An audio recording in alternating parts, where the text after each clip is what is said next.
Estuvimos conversando con el doctor James Arreategui Sánchez, uno de los más conocidos y connotados juristas peruanos especializados en temas de derecho penal. El tema del día de hoy es lavado de activos. ¿Cuál es el bien jurídico que protege el lavado de activos? ¿Es uno o son varios? Una pluralidad de bienes jurídicos. Lo que pasa es que a través de la historia del lavado de activos se han dado tres posturas, ¿no? La postura que indica que se protege la administración de justicia, la segunda postura que dice de que se protege el sistema socioeconómico y la tercera postura que indica de que es un delito pluriofensivo. Sin embargo, ahora le ha salido una cuarta postura, que es la que prácticamente se postula la mayoría de autores, que indica que en el lavado de activos lo que se protege es un principio económico de la igualdad, de la competencia leal, principio de igualdad económica. Es decir, que todos podamos competir en el mercado legitimando los activos de una manera lícita. Es decir, que yo vaya a poner un negocio, pero con préstamo del banco y con mi trabajo. No, y tengo que competir en igualdad de condiciones con las otras personas y no con que el vecino, como es un narcotraficante, obviamente tiene dinero y por lo tanto va a poner el mismo rubro que yo. No con la intención de generar ganancias. Por lo tanto no paga impuestos y obviamente baja el precio del mercado y no puedo competir con él. Y por lo tanto tengo que quebrar, porque no va a tener clientela. Entonces eso es injusto. Entonces trastoca y tergiversa el sistema económico de una nación. Y yo considero que esta es la postura ideal. O sea, este es un delito entonces propio del sistema capitalista. Esto no podría haber en un sistema socialista, digamos, en Cuba o en China. Claro, porque aquí lo que se propugna es la inversión económica lícitamente obtenida. Obviamente acá hay apertura de mercado y en este país que es informal, evidentemente los de lavado de activos prácticamente es una zona muy peligrosa porque prácticamente se confunde con un evasor tributario. O sea, en el Perú ser evasor tributario y ser lavador de activos prácticamente es una línea delgada, pocas veces diferenciada, ¿no? Sí. Ahora, ¿cuáles son los sujetos obligados, según la ley de lavado de activos, que tienen la obligación de reportar a las entidades respectivas, como la Unidad de Inteligencia Financiera, la SUNAT, etcétera? ¿Cuál es el origen de sus ingresos y de sus movimientos económicos? Bueno, según la ley de Unidad de Inteligencia Financiera, son más o menos por medio de 10 personas, ¿no? Aunque ahora con este nuevo paquete han aparecido dos más, ¿no? Que uno de ellos es el abogado, ¿no? El abogado corporativo que ve asuntos inmobiliarios, ¿no? ¿Y el abogado, digamos, de ejercicio libre y yo tengo mi oficina? No. Solamente está configurado para un abogado que se maneja corporativamente y que ve asuntos inmobiliarios y que vea que el flujo de dinero es rapidísimo en ese sector, que se ve grande suma de dinero. El abogado que asesora a una inmobiliaria sí tiene la obligación de reportar ante una operación sospechosa. Claro, pero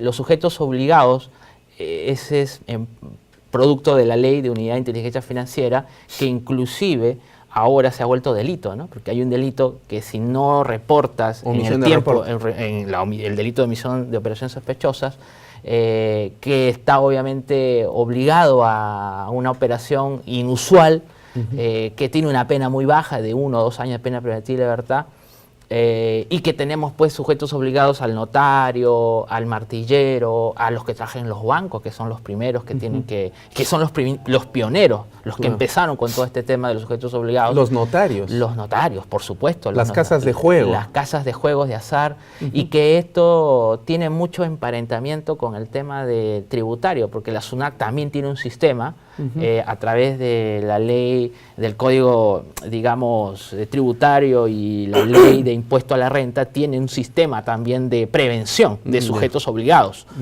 ¿Te das cuenta? Y también la UIF. O sea, la SUNAT y la UIF son dos sistemas de control administrativo. Y obviamente ahora que está el tema del compliance, que se suma a que si fuera todo ya un sistema corporativo, pero no tanto sujetado a la ley, porque estos sí están sujetados a la ley. Y quizás en un momento se dé eso, ¿no? La unificación. Bueno, nosotros ya conocemos la SUNAT, nuestros televidentes saben qué es la SUNAT, y estamos en una época justamente del año en la que hay que reportar nuestras rentas y tenemos que hacer la declaración jurada de rentas anuales. Y todos estamos con ese dolor de cabeza, ¿no? Pero tenemos como buenos ciudadanos que cumplir con nuestros deberes. Pero ya conociendo la SUNAT, lo que no conoce la gente es la UIF, la Unidad de Inteligencia Financiera.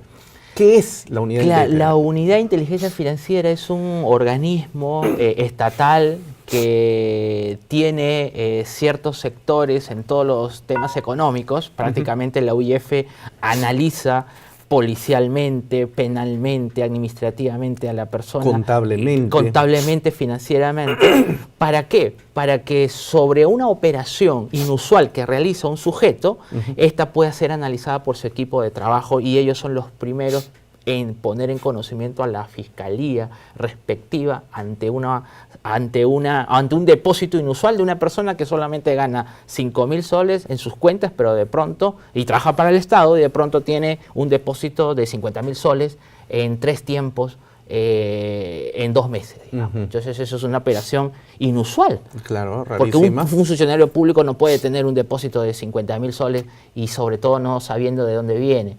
Y sus explicaciones son irracionales. Claro. Por lo tanto, eso es sospechoso. Ahora, el tema es de que cuando tú tienes dinero, por ejemplo, tú no puedes cargar más de $10.000 en tu bolsillo. Claro. O sea, no puedes cargarlo. O sea, no puedes ir por la calle de Jesús María con más de $10.000. Porque primero que es un tema de seguridad personal, es lo primero. Claro, pero lo segundo también por... A ver, claro, tú dinos. Viene, no sé, alguien, un vecino y dice que tienes todos los bolsos llenos de dinero, de dólares, y puede poner aviso a la policía a la unidad de inteligencia financiera para que haga el reporte. En el aeropuerto, si te detectan más de $10.000, seguro que va a venir la UIF y te va a hacer una intervención.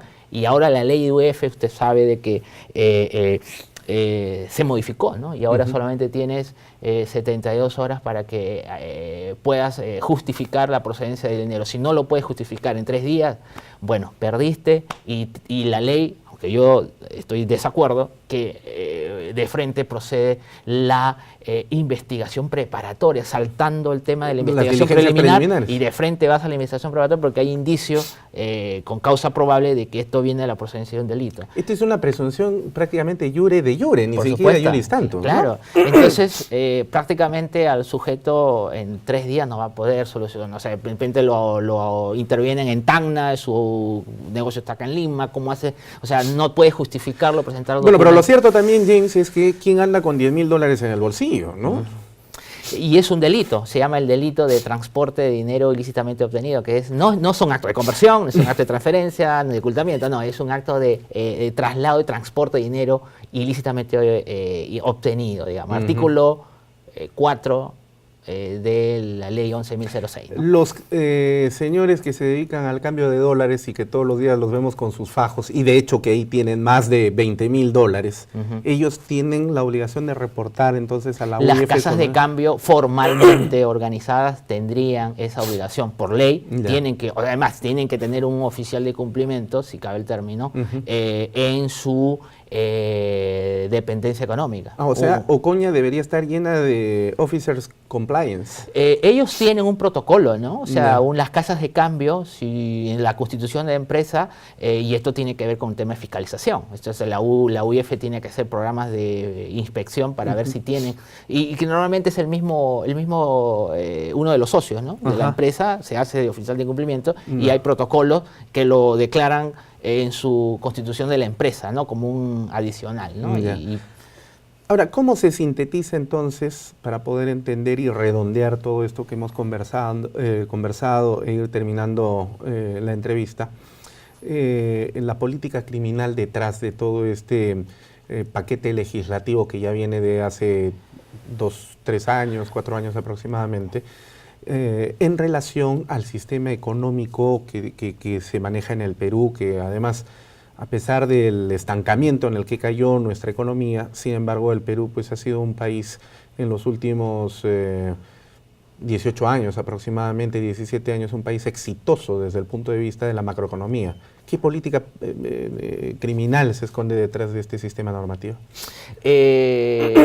No olvidemos que la ley de lavado de activos es del año 2002, reformado en el año 2007, y totalmente reformado con una nueva ley, la 11.006, que es la que está vigente del año 2012 con la minería ilegal, y ahora ha sufrido una importante modificación, no por la propia ley, sino por otra, que es la 30.424, que como tú sabes, impone la responsabilidad penal de personas jurídicas, ampliándose hace un año atrás con la 13.052 a lavado de activos. Entonces, la política criminal en el Perú me parece que está yendo de alguna manera acorde a la responsabilidad penal de las personas jurídicas, y desde el 1 de enero de este año, la política criminal ha ido avanzando no solo a las personas naturales, sino a las jurídicas. Es decir, ya tenemos 20 días de vigencia de la 30.424, donde se incorpora 5 delitos, ¿no? Corrupción transnacional, corrupción activa doméstica, financiamiento de contraterrorismo y el tema de lavado